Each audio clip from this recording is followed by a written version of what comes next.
23년에 국회 인재 영입 때는 정말 결사 반대였고요.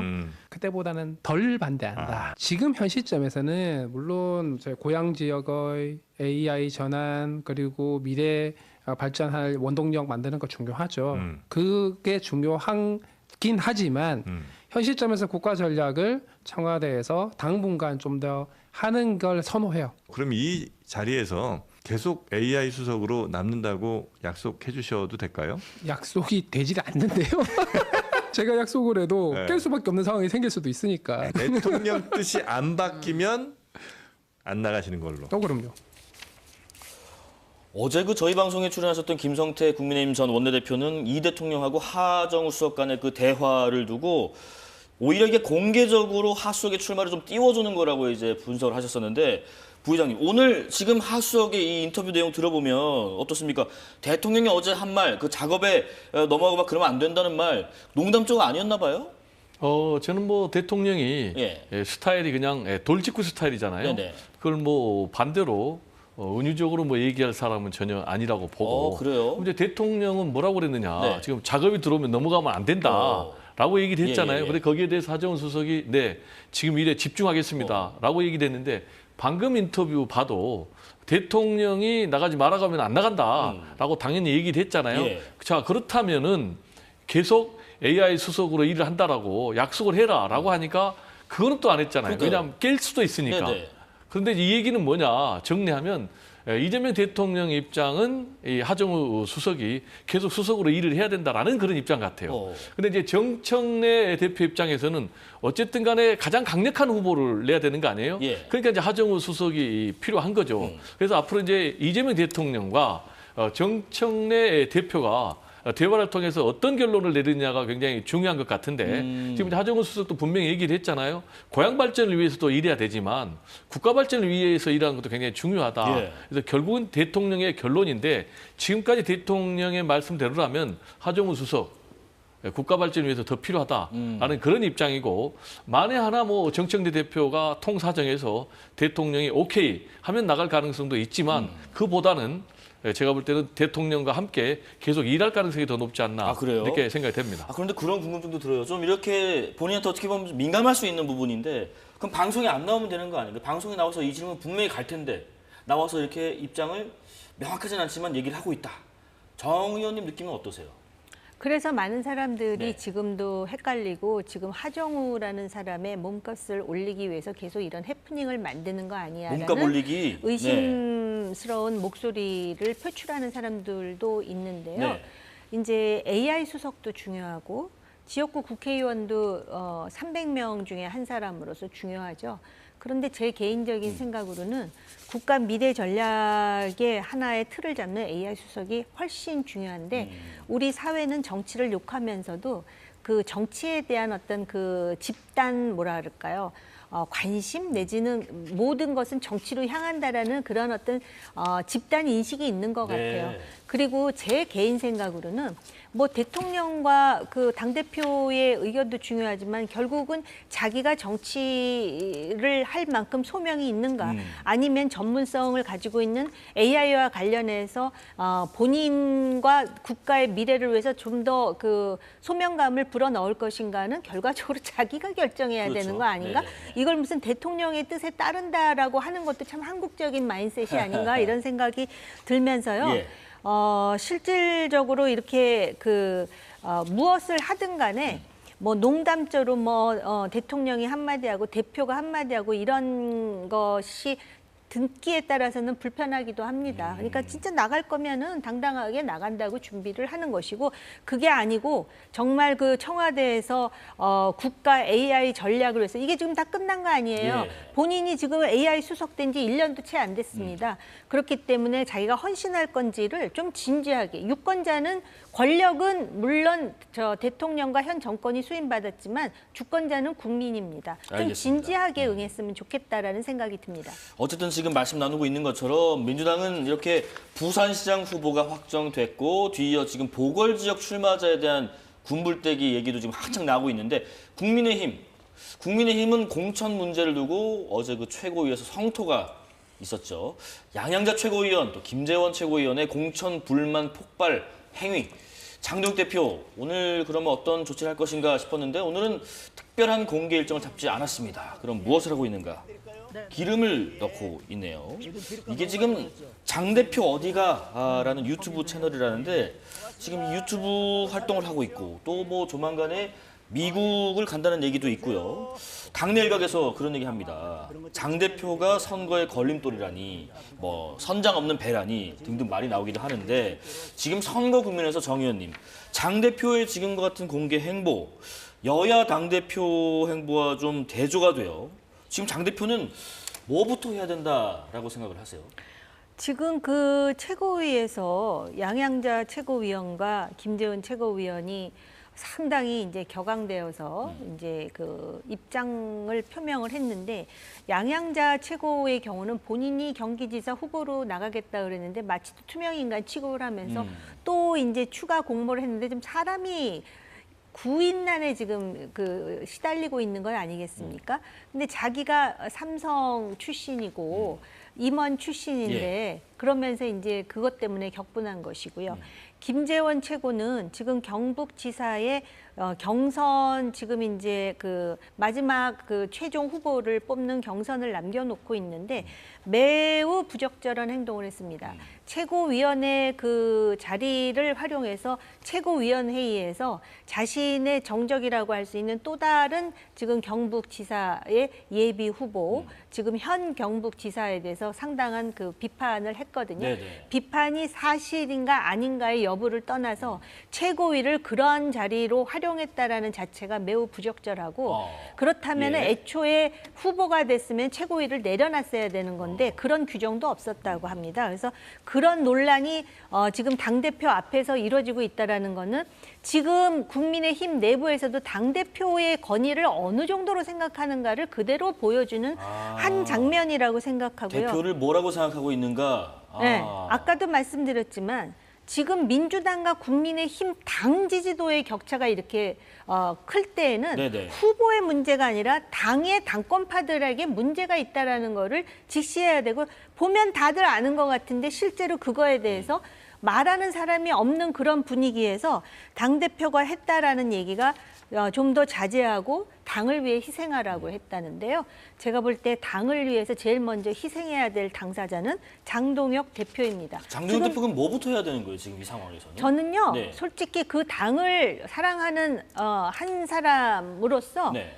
내려놨으면 좋겠어요. 차라리 네. 그러면 내려놓겠다고 약속을 하고 그다음에 이 지방선거에 있어서 각 지역 후보들의 자율성을 인정하고 그다음에 당대표가 해야 될 것 중에 하나가 많은 사람들이 뭘 의심하냐면 지금도 빌미가 되잖아요. 여전히 윤어겐 아니냐. 그러면서 실제로 당과 관련해서 탄핵이라든지 계엄이라든지 그거는 차치하고 그동안에 문제적인 발언을 많이 했을 뿐만 아니라 지금은 나간 이정용 공관위원장의 공천 관리 행태에 대해서도 불만과 함께 비판이 나오고 지금 당대표가 안팎으로 저렇게 조롱과 풍자의 대상이 된다라는 것에 대해서 지금 뿐만이 아니라 당대표 자신도 정치인으로서 자신의 미래 정치인의 명운을 지금 걱정해야 될 상황 아닌가 그렇게 생각합니다. 근데 저는 솔직히 국민의힘이 회생해야 된다라는 입장에서 가장 크게 희생을 하는 것을 보여줘야 될 사람은 일단은 장동혁 대표라고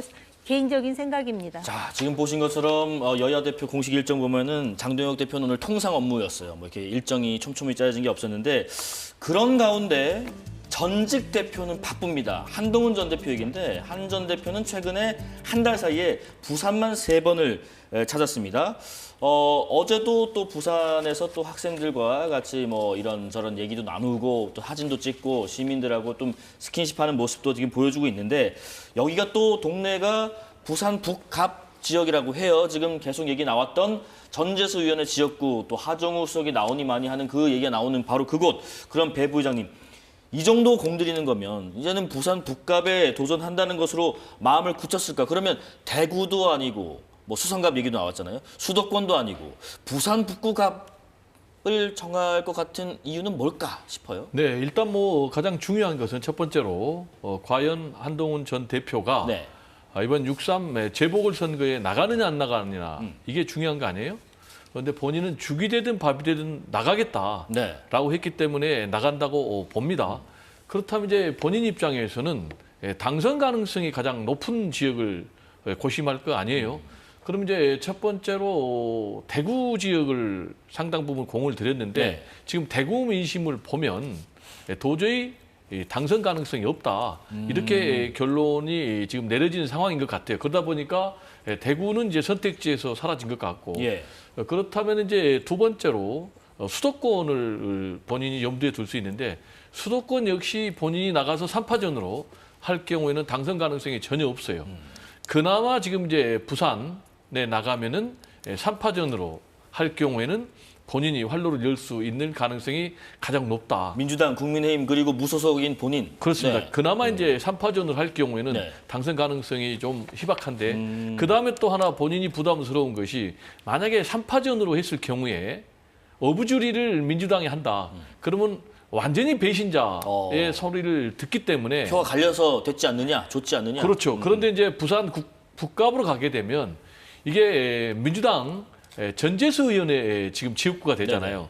그러니까 원래 민주당 지역구니까 설령 여기서 민주당 후보가 된다 할지라도 본인에게 책임은 오지 않으니까 네네. 종합해서 지금 부산 북갑에 가서 뭐 대학생들도 만나고 또 앞으로 본인이 뭐 거주할 집도 지금 구하고 있다 하고 또 부산 북갑 뭐 서병수 위원장을 만나가지고 오찬하면서 나를 도와달라 하고 있는 그런 상황이 아닌가 해석이 됩니다. 부산에 민주당 지역구 의원이 원래 있으니까 여기가 되지 않더라도 만약 되지 않더라도 큰 타격이 다른 곳보다 좀 덜할 것이다라는 분석까지 좀 해주셨습니다. 이번엔 그 여의도 국회 얘기도 잠깐 좀 해보겠습니다. 여의도 그 국회에서 부분에 대해서 잠깐 얘기해 주세요. 한전 대표에 대해서 좀 보태실 말씀 있으신가요? 한번 네. 들어보겠습니다. 네. 한동훈 대표가 무슨 당선 때문에 마치 또 여기저기를 지금 탐문하면서 다니는 것 같다라는 그러한 판단에 대해서는 동의하지 않습니다. 네. 일단 대구 민심으로 보면은 대구가 가장 당선 가능성이 높지만 지금 현재 대구시장과 관련해 가지고 결과가 어떻게 될지 상당히 시간이 걸리는 상황 아니겠습니까?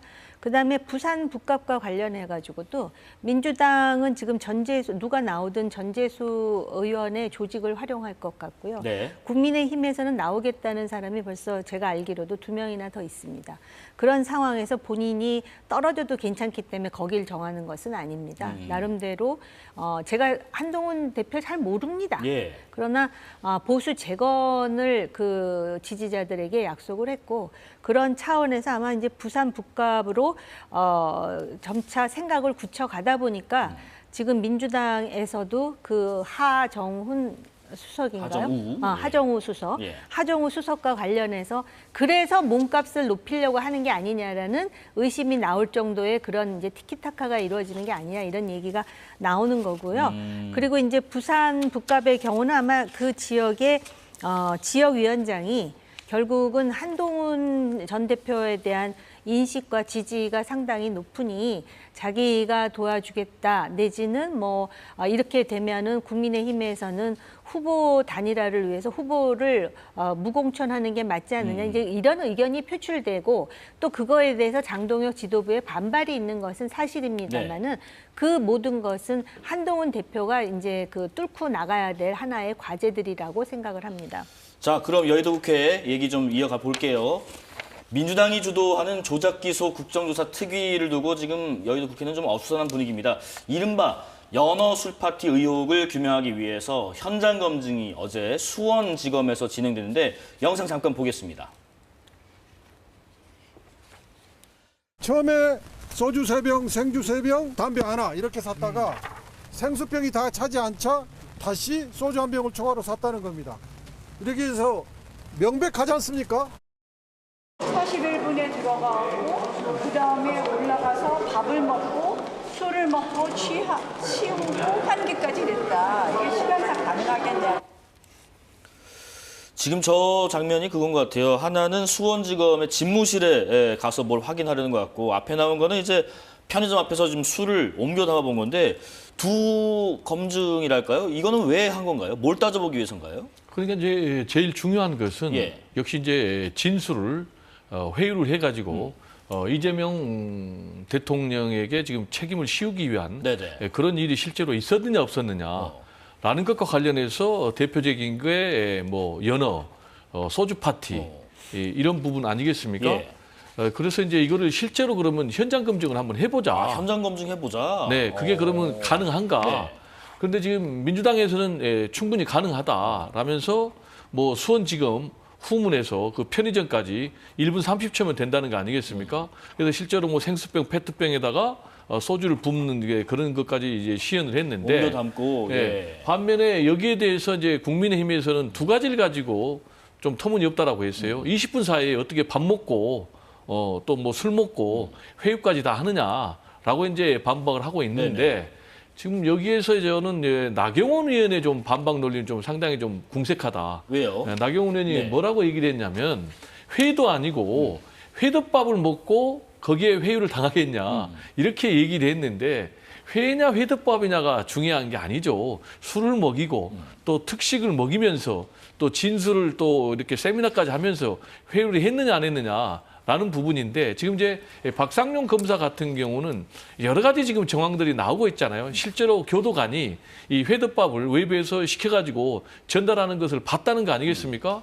그리고 또 본인 같은 경우는 뭐 서민석 변호사한테 뭐 이재명 대통령을 주범으로 몰아가라라는 그런 뉘앙스로 형량을 거래하는 그런 뭐 녹취록까지 나왔기 때문에 지금 2차 종합특검에서 정식으로 피의자로 입건을 해가지고 지금 뭐 출국 금지하고 본격적으로 수사를 하고 있는 그런 상황인데 또 공수처에도 이제 지금 수사가 지금 의뢰된 그런 상황인데 저는 이번 기회에 지금 이 특검이 윤석열 대통령 실에서도 개입하고 당시 윤석열 정권에 지금 국정원에서 개입했다는 정황들이 나오고 있지 않습니까? 네. 그래서 이런 부분에 대해서 좀 철두철미하게 수사를 해서 좀 진실을 밝힐 필요가 있다라는 말씀을 좀 드리고 싶습니다. 2차 종합특검이 박상용 검사를 피의자로 입건하고 또 지금 어제 현장 검증까지 벌이고 있는 상황들 국민의힘에서는 이거 코미디다, 우롱하는 거다라 비판하는 이유 잠깐 들어보겠습니다. 저는 연어 술 파티라 예. 그래갖고 연어를 뭐 그 쿠킹 오일에 이렇게 한 접시 그다음에 술도 있고 뭐 이런 파티인 줄 알았는데 네네. 지금 막 얘기가 나왔듯이 연어 덮밥 10,000원짜리 도시락이었다고 하더라고요. 그런데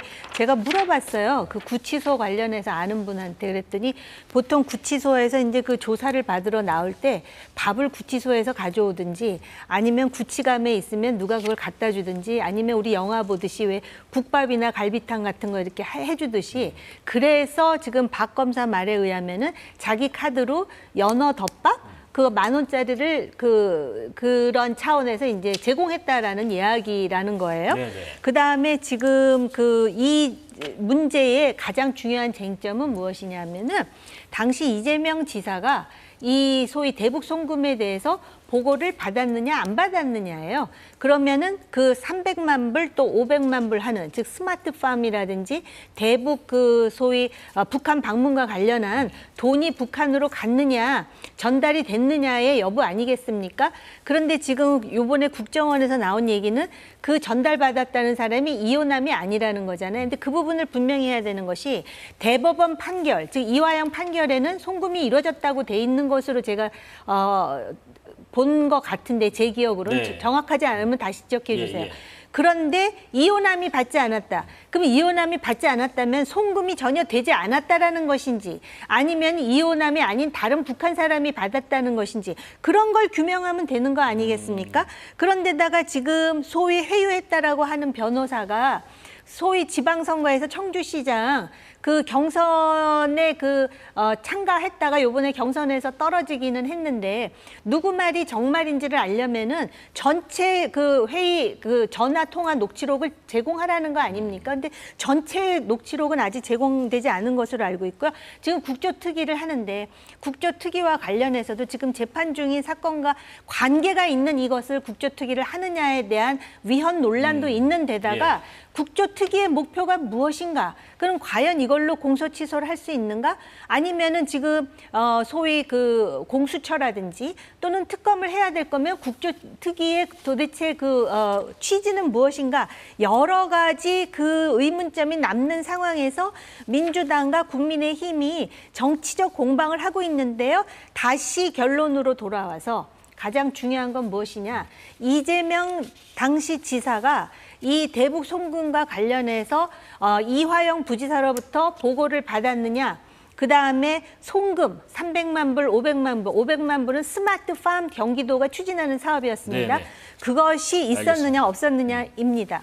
이 국조특위 사안이 워낙에 그 덩어리도 크고 좀 무거운 주제이다 보니까 저희가 조금 더 시간을 좀 할애해서 추후에 또 좀 말씀을 짧게 좀 얘기를 해야 되겠는데요. 그럼 30초만 네. 드릴게요. 네네. 이 대북 송금은 됐다고 재판에서 네. 나왔지 않습니까? 그런데 중요한 것은 이 쌍방울에서 대북 송금 800만 불 함에 있어서 쌍방울이 주가 조작에 이용하려고 했는 거냐, 아니면은 이재명 대통령의 방북 비용으로 한 거냐, 그리고 여기에 이재명 대통령이 연루가 됐느냐라는 것인데, 이것과 관련해서 지금 이화영 전 부지사를 통해서 진술을 회의해가지고 이재명 대통령을 엮어내려고 하는 그런 것이 지금 본질 아니겠습니까? 그것이 조작 기소다. 예, 네, 예, 그래서 지금 이 부분에 대해서 하는 거지. 알겠습니다. 네, 그래서 네. 그 초점을 좀 정확하게 말씀을 드립니다. 자, 두 제가 분, 한 얘기가 예. 그 얘기입니다. 두 분 말씀 나눠봤습니다. 정치권 소식 더불어민주당 정책위 배종호 부의장, 정호김 전 의원과 함께했습니다. 고맙습니다. 네. 감사합니다.